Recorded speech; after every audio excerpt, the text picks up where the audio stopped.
siempre literariamente, y como estamos hablando, se ha hablado siempre de vampiros, se ha hablado del conde Drácula, que también una teoría que dice que era una mujer, que era una... No. que no era un hombre, que era una mujer. Eso es un error, Un error. de los, por ejemplo, eso a mí me hace muchísima gracia cuando se habla del conde Drácula a nivel histórico, a ese nivel, porque, por ejemplo, es muy gracioso que vas a una agencia de viajes, con todos mis respetos para todas ellas, pone la ruta del conde Drácula.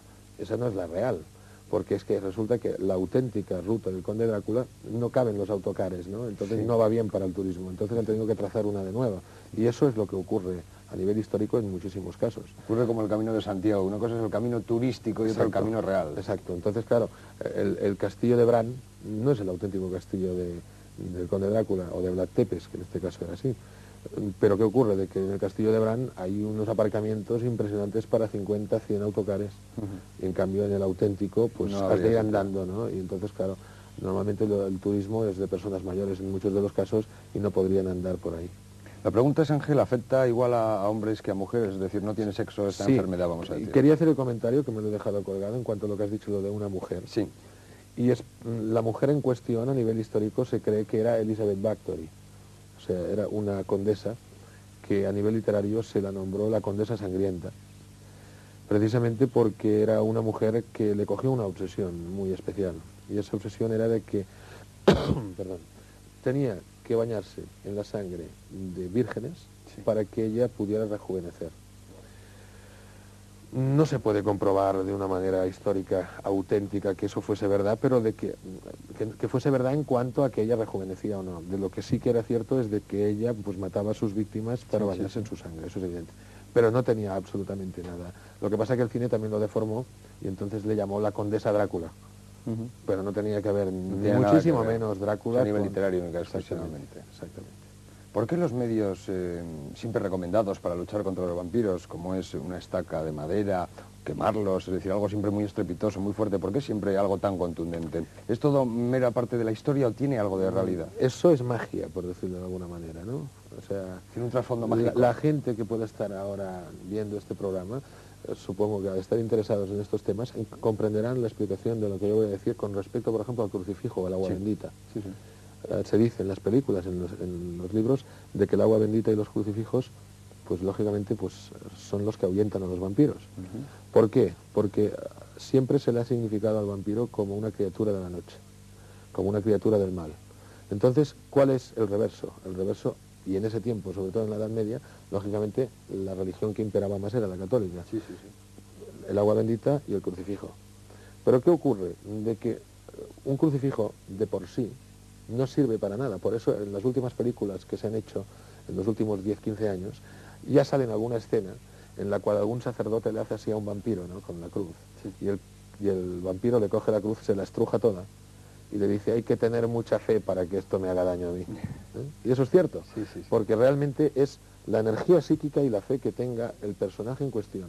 A veces no es solo la cruz, sino que en el caso de lo que quiere implicar a que ahuyente a las criaturas del mal, es que una persona que tiene fe en la cruz es la fuerza que le da precisamente este símbolo para ahuyentar al mal. Entonces, no es que tenga que ser precisamente una cruz, sino a veces pues cualquier cosa bendecida o cualquier medalla, pongamos, que como ha dicho Henry, que lleva unas medallas que le dio su madre, pues bueno, pues esas medallas, si él cree y tiene fe, pueden ser suficientes, en el caso que existieran los vampiros no muertos, en poderles ahuyentar. Eso es hay un tipo de vampiro que está demostrado, yo creo que todos lo hemos vivido alguna vez junto a nosotros, aunque no le hemos llamado vampiro, es el vampiro energético que hablamos antes de él. Esas personas que sin saber por qué, cuando estás junto a ellos te sientes mal, con poca fuerza, alicaído. Es decir, existen ese tipo de personas que absorben tu energía. Esa es la tercera clase. Esa es la tercera clase. Que es el vampiro psíquico. ¿Está tan extendida ese tipo de personas? Es el que más abunda. ¿Y por qué? ¿Por qué puede haber esta falta esta necesidad de absorber energía? ¿Son personas débiles, quizá? No, yo pienso que lo más importante es que la gente tenga claro un detalle a nivel bioquímico de entrada. Vamos a imaginarnos que yo vengo ahora de un trabajo intenso, gasto muchísimas energías y sobre este trabajo, o lo que sea, yo vengo muy cansado, ¿no? Mi cuerpo necesita revitalizarse. Entonces, lógicamente, ¿cómo me revitalizo? Pues respirando, comiendo, descansando. Sí. Pero sin hacer esto, si ahora yo viniera aquí y a la distancia que estamos, mi cuerpo físico te absorberá, pero de una manera muy poco intensa, un poquito de tu energía. lo mismo que lo harías tú a la inversa. Sí, sí. Pero esto es una reacción bioquímica normal del como cuerpo la teoría humano. de los vasos comunicantes, Exactamente. ¿no? Que tiende a igualar. Pero es que esto es normal. Lo que no es normal es en el caso del vampirismo psíquico. Y es que a través de la respiración, normalmente, una serie de personajes, la mayoría inconscientemente, no todos, porque hay algunos que lo saben hacer conscientemente, absorben la energía de las demás personas. Lógicamente, les es más fácil absorberla de según qué tipos de personas que de otras. Pero desde luego les es muy fácil. Entonces el problema es de que no se la absorben muy despacio, sino muy intensamente y muy rápido. Entonces la otra persona, de golpe y porrazo, se encuentra apática, desplomada, cansada, incapaz, dijéramos, de reaccionar, y no sabe a qué atribuirlo, ¿no? Entonces intenta autodefenderse, pues diciéndose pues que le ha sentado mal la cena o que ha tenido un golpe de aire, cuando la realidad es así, ¿no? Y yo la comprobación la tengo, y lo he comentado en los medios de difusión últimamente, precisamente en los matrimonios que uno de los cónyuges absorbe la energía del otro. Entonces, ¿qué ocurre? Pues que uno se levanta pues muy mal, o sea, estrepitosamente mal.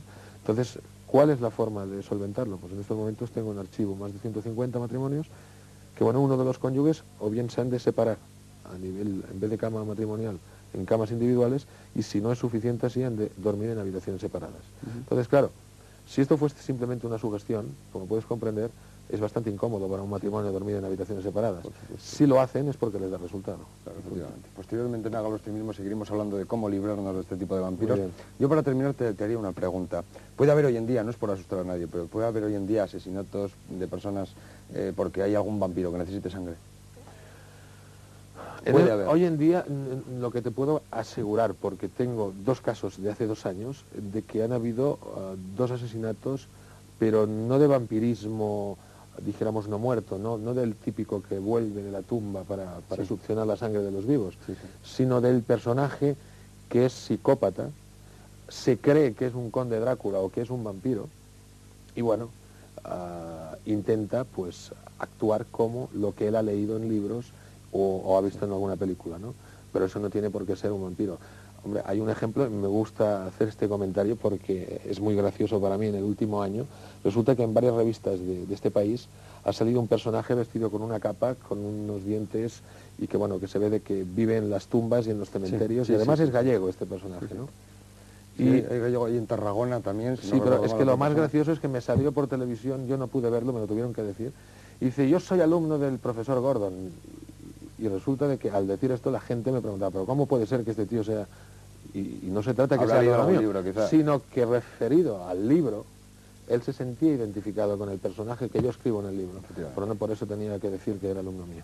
Ángel, ¿qué libro recomendarías a nuestros amigos precisamente sobre este mundo de los vampiros? Hombre, como novela, El Conde Drácula, y como tratado de vampirismo, lógicamente el mío, modesta aparte, El Gran Libro de los Vampiros. Vamos a conocer ese libro. Nos lo presenta, como siempre, Maribel Guzmán. Este libro, escrito por Ángel Gordon y titulado El Gran Libro de los Vampiros, recopila la mayor cantidad posible de conocimientos escritos y publicados sobre este tema. Partiendo de la fabulosa obra de Lajos Gyula, junto con nuevas informaciones, se establece la historia del vampirismo, así como su desarrollo, su significado etimológico, etc. Cabe destacar la parte titulada El álbum de recortes de Drácula, en la que se reúnen informes, artículos e incluso ilustraciones que giran en torno a la figura de Drácula y los vampiros en general. Para terminar, se hace un recorrido por el cine y la literatura referentes a este tema, junto con la bibliografía y filmografía necesarias, que sin duda constituirán un gran apoyo para el estudioso de la ciencia upiróloga. Gracias, Maribel.